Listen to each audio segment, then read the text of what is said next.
What's up, guys? Today I am going to sample some Steely Dan into the MPC. I'm going to show you how to sample that, and then we're going to put it into the Octatrack, and hopefully we'll make some dope music. So we're going to sample Third World Man, hopefully. So we're going to hit Mode, and then we're going to hit Pad 5, which is Record. And this gives you sound. And we want to make sure your MPC volume is up. Yeah. So you want to find a loop that you like.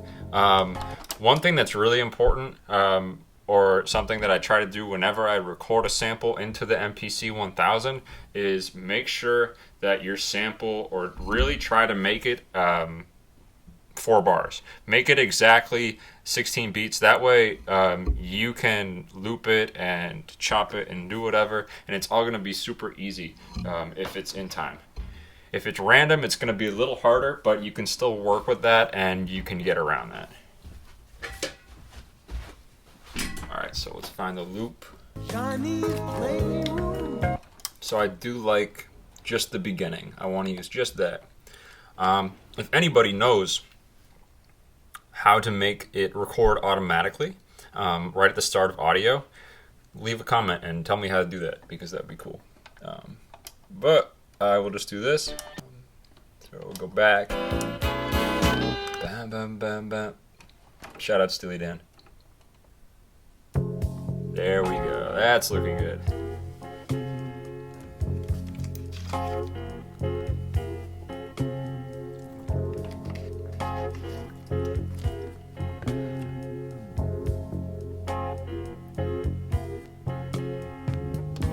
So we stopped it right on the next beat. Now we're going to name it real quick. We're just going to call it Third.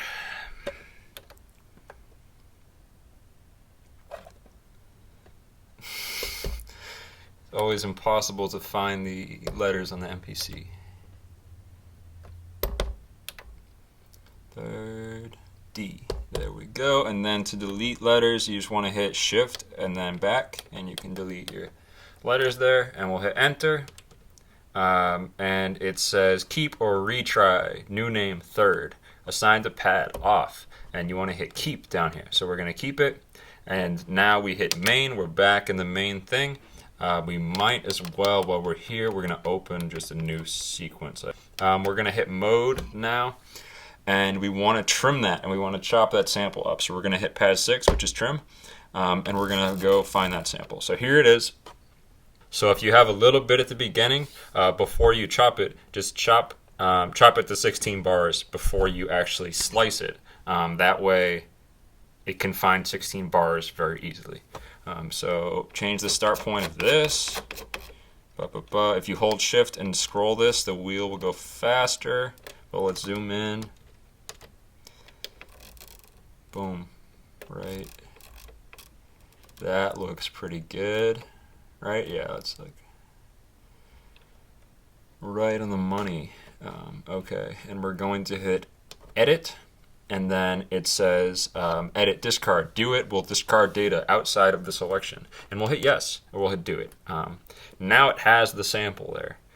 So we're going to hit chop again, and it is 16 bars, but we want to go in and actually make sure that the samples that we're playing are hitting on the bass drums and the snare drums and all those cool hits that we want. We want to make sure this stuff is right on beat.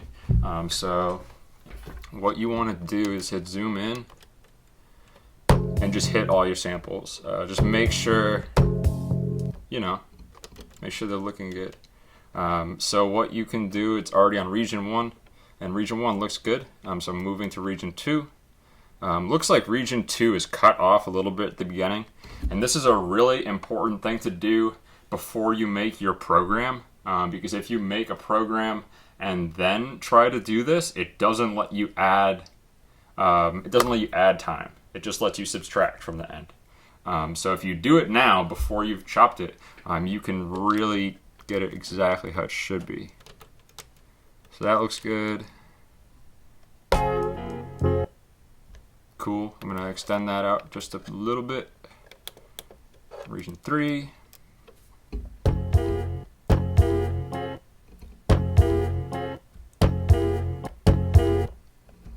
want it like that. We're just going to do this the same thing for all 16 samples. And you want to make sure the endpoint is really, really close to the start point of the next sample, so it doesn't have the little audio gap where it sounds like there's a click, because that is annoying. Beautiful. Yes. Beautiful. We'll do that. Now that we have all our samples chopped in and looking good, we're going to go ahead and hit edit here. So hit edit, it says extract, new sample, third, and then it says 2. We're going to hit convert, and it says wait. It says the default is convert to patched phrase. We're going to change that. We're going to change it to sliced samples. And then we want to create the new program. So we're going to go ahead and hit yes on the new program. And we're going to hit do it. Cool. So now we can hit main. And we can go ahead and load in our program third. And now we're just going to hit full level. This makes all of the pad trigs at full velocity. So that's nice if you don't want to hit the pad super hard.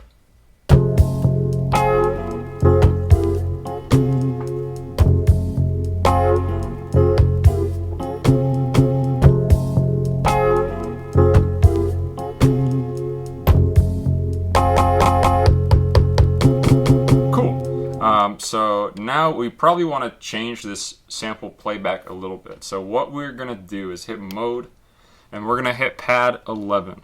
And pad 11 brings you to this view, kind of like program edit. So it gives you tune, play mode, and overlap. So first, we're going to change the play mode, and we're going to hit whole. And we're going to change it to note on. And because we hit whole, that means that the note on change was applied to all of our samples, which is exactly what we want. And we're going to change the overlap to mono. So that means the trigs are like a gate, and then they're only going to play one at a time. Now for the fun part. This I really like about the MPC. I think it has a really nice pitch effect, or like time stretch. I guess it's not a time stretch since you're getting the pitch too, but I just think it sounds good. So we're gonna slow it down a little bit. Let's try -3.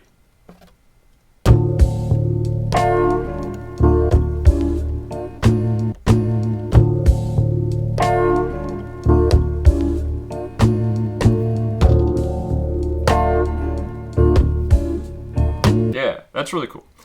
Let's try -1 just for the heck of it.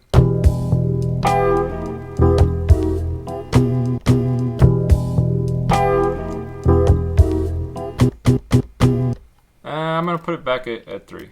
Why not? And we'll hit main. Now we want to write our sequence. So I know a lot of the JJOS can be different. This one in particular is running this way, so this is what I'm going to explain it on, but the default is bars 2. Bars 2 is kind of short, so we want to change that to bars 4. And we hit do it. So now it's 4 bars. So we could record it right in, but it's probably not 120 beats per minute. So we want to tap tempo in a tempo and play it to that. So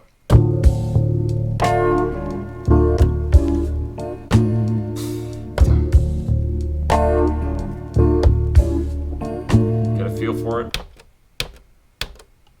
Try that. That might be a little fast, but we'll see.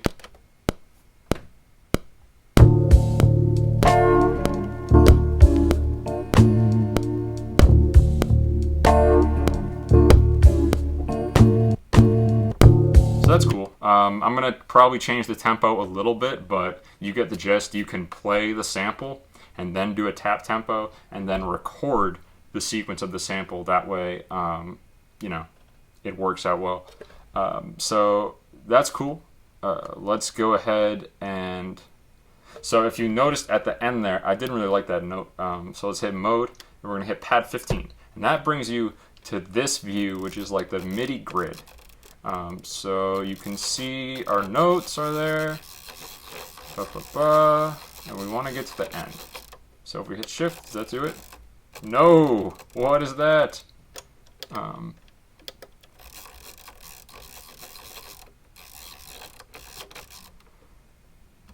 Delete that, and we're gonna put it here. So if we notice, just hit pad 8. So every time you delete a note in the MPC1000, in this MIDI grid view, the overdub button, which you can't see, but it's like right down there, the overdub button automatically turns red, and then you can press a note and it will layer it into the MIDI grid. So now we're gonna, hit the main, go back, and we're just gonna play the sequence. We're gonna mess with the tempo a little bit.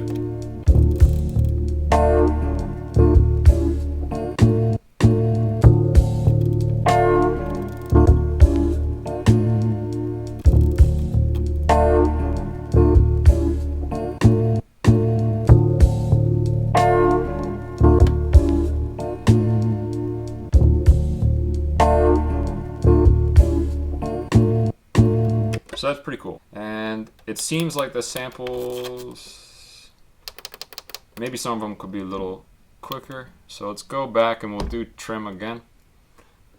Oh, I think that was it. That was the one, trigger 5.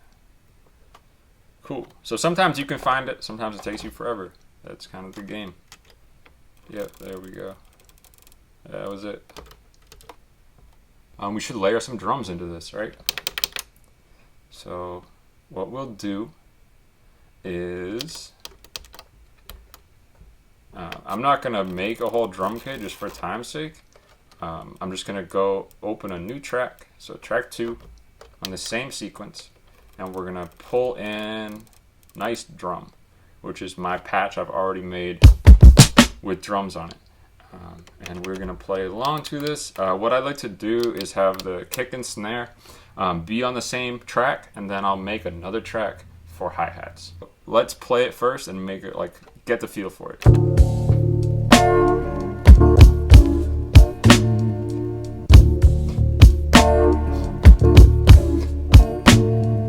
So I like that. Let's do it.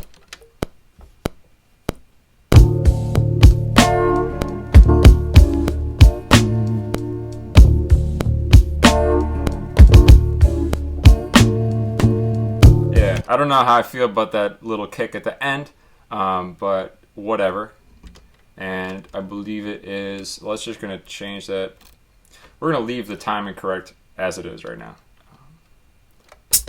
We're gonna put in some hats. A cool way to do hats is if you turn off full level, find a good hat that you like, and then hit 16 levels, and then turn that on. And what that does is it makes all your pads a different velocity of that same sample. So that way you can put accents on beats very easily without having to hit your pads very hard. So let's do that.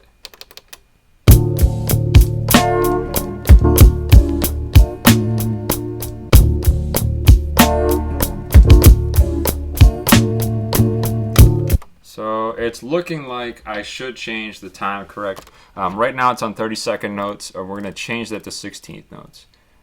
So fix and see if that does what I wanted it to. And it did not. It made it equally bad. Not worse, equally bad. So we're going to hit mode, we're going to hit pad 15, edit our MIDI grid, and we're going to go real quick, just delete and, fix some of these notes. Yeah, it's that kick in bar 1, I think. Let's just move this kick out of the game for a second. Hit main, go back, do it. Yeah, that's clean. That's dope. Okay, very cool. So now we're gonna put this stuff onto the Octatrack, and I've already set the Octatrack up to take in samples. It's I've set up the recording buffers and stuff.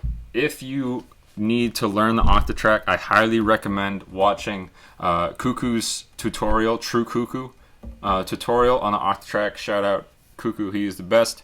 He'll teach you everything you need to know about the Octatrack.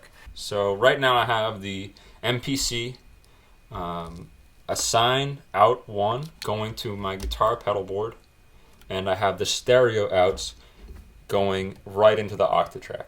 And then the out of the guitar pedal board is going into input C of the Octatrack. So right now I'm going to show you just what to do to create the assign out, because we have to.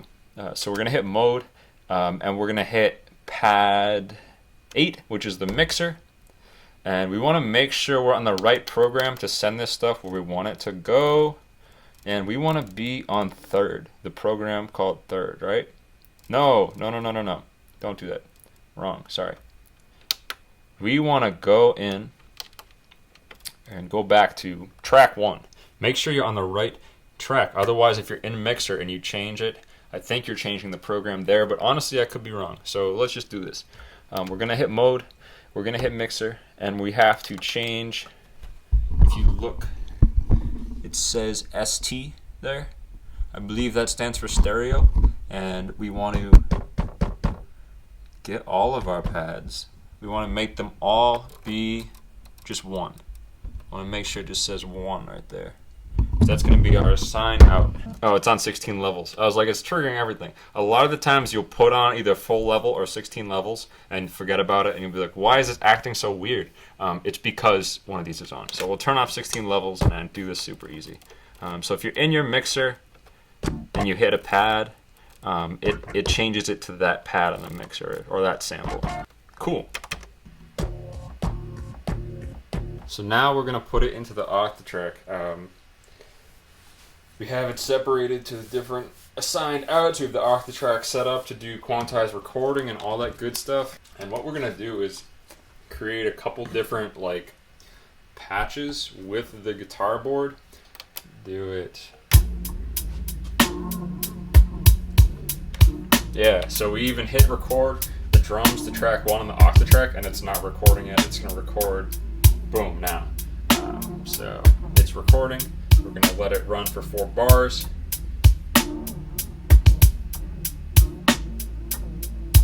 Good.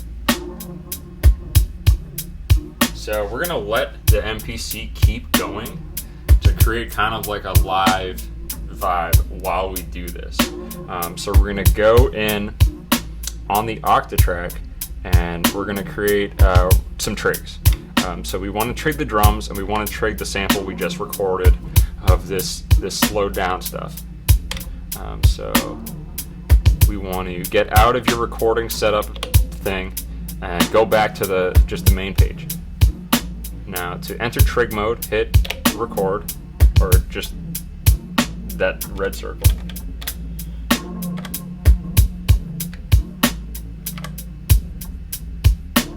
And now we're going to mute the MPC. Nice. So the MPC is no longer giving volume to the mix. It's all coming right from the Octatrack, which is awesome. So now we can do, actually we're just going to track mute all of this. A really cool way to do this, you could put headphones in the MPC, and then you could make more samples on it, or make like more sample sequences rather, and then unmute them and send them into here. There's a lot of cool ways to kind of figure out how to DJ this setup. It's really about exploring opportunities and just figure out what makes sense. So now we have this going. This is very cool. Let's bring in track 1 again on the MPC. Yeah. Just make it sound crazy. And we're going to record it into 3. Yep. And perfect. 3 is behaving exactly how we want it. It's going to be 4-bar loop.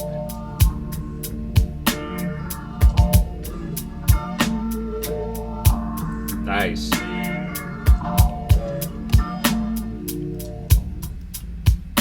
So now let's go ahead and do this.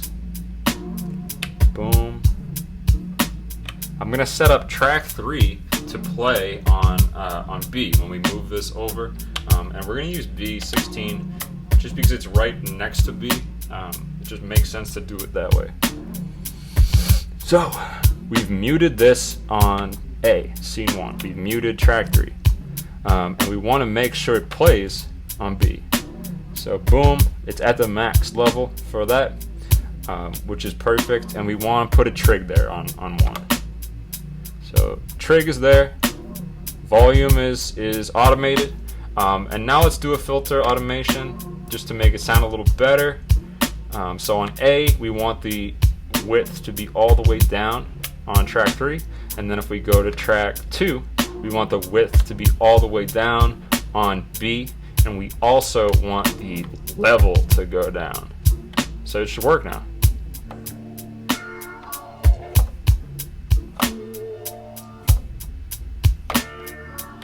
Yeah.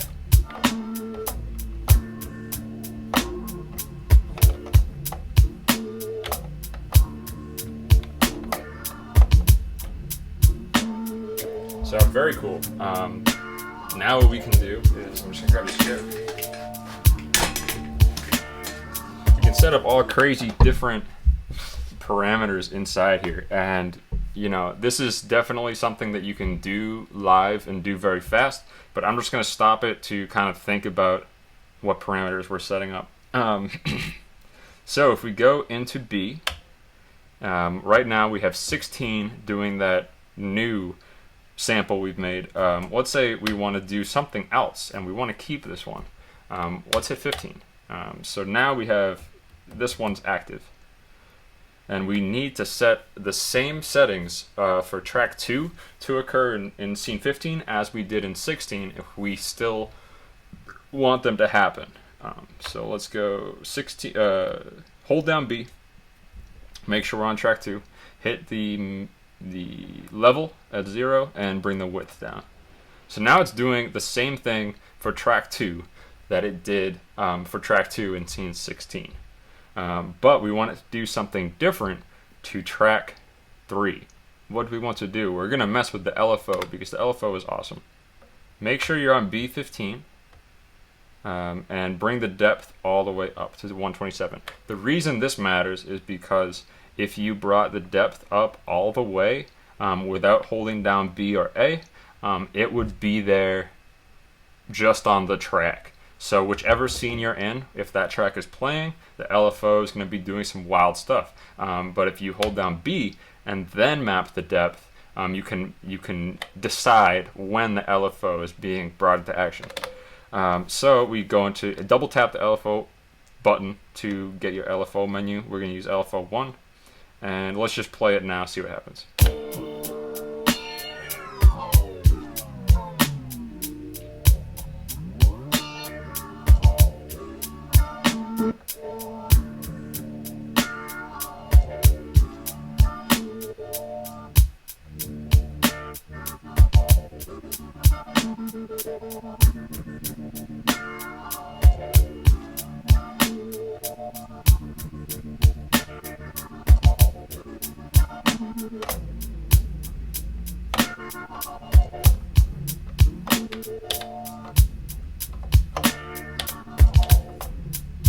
Really cool thing is, you know, you can switch between these super fast.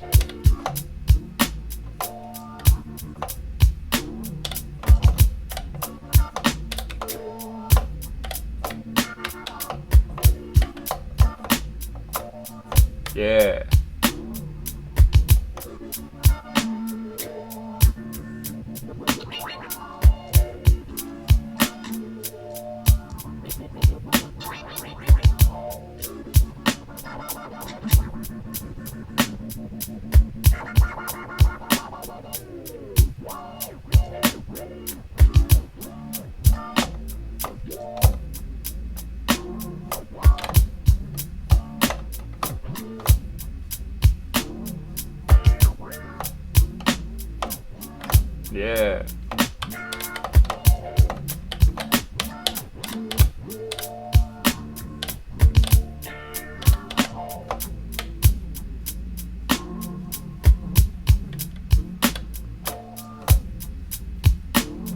Pretty cool. Alright, cool. What should we do to make the MPC play stuff fluently with the Octatrack already having all this stuff in it? Good question. We're going to go ahead and hit track 4. But we're going to use the same third. We're going to use this same program that we made originally. We're just going to play it different. We'll turn full level on.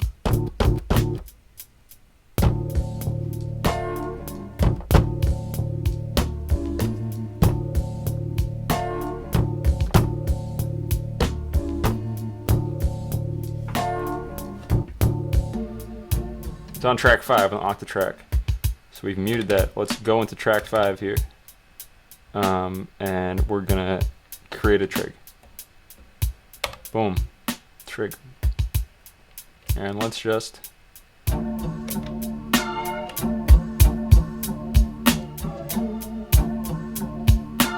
we go. It's all playing from the Octatrack. We muted the MPC. We're back over here.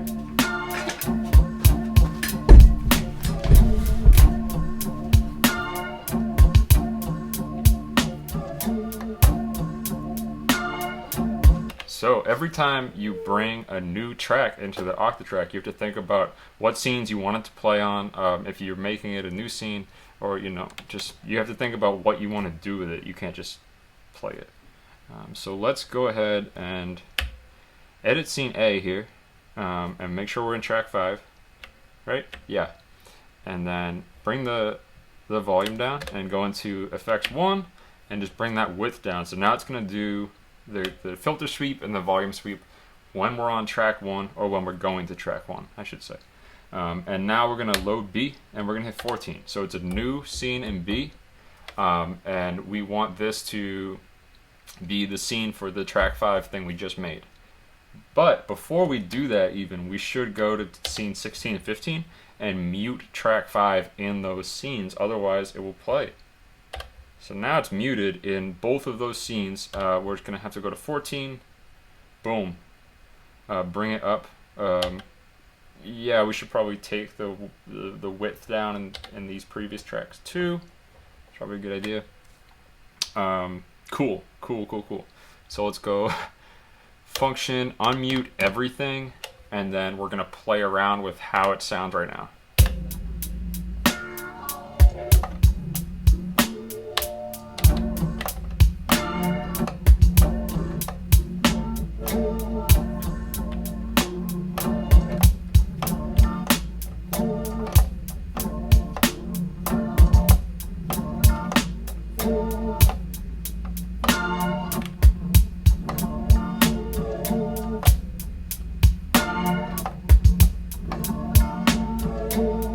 Yeah.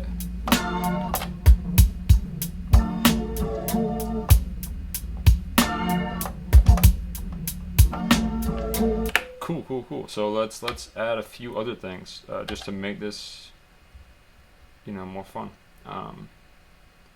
So that's cool. But let's do it on 13. So on 13, what we want to happen is to have all of our other tracks be muted. Obviously not the drums, but all of our other sample tracks be muted and have their width go down. Because honestly, I don't know which tracks are going on which scenes at this point. I just want to make sure whichever scene I'm messing with is only that sample that I want to mess with. And the drums, unless I want to change the drums up. Yeah, we should probably add a compressor to the drums. Standard effect is filter, add the compressor, yes. We're just going to add a little bit of gain because this thing rips. Woo!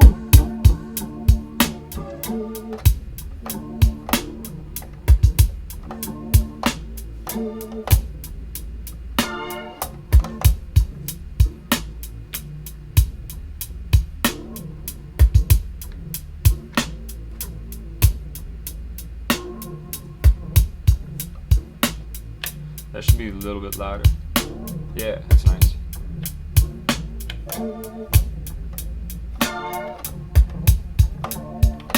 So we got the drums pumping. Let's go ahead and track 5, 13. What do we want to do? Let's do some cool LFO stuff because that's what is super cool. And see what it sounds like.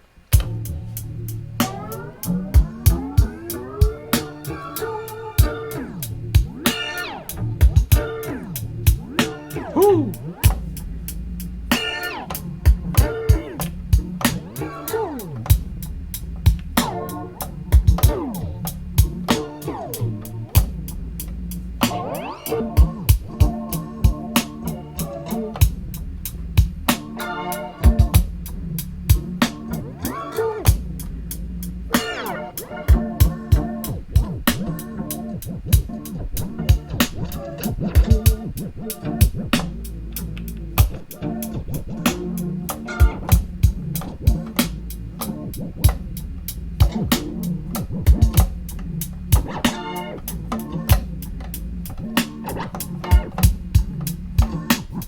That's pretty cool. I'm gonna end the video here and kind of finish this by myself, but just so you know how to save things.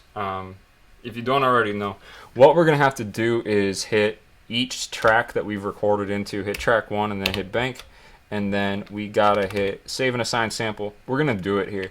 We're gonna go ahead and name this. It's called drums.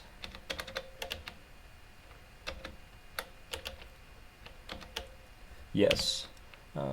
Oops. Yeah. Let's name it a little more creatively. So what sample was this? It was called third. So we're gonna call this TH drums. Because why not? Yeah. I'm gonna go ahead and finish saving and do all that stuff. You want to make sure you assign to the free flex. And then I'm going to show you what happens here. You just hit track 1 and then go down and actually click on the thing you just saved and do that, and that frees up the recording buffer, and you're all good. Cool. If you have any questions, definitely leave a comment. Hopefully this was helpful. All right, peace.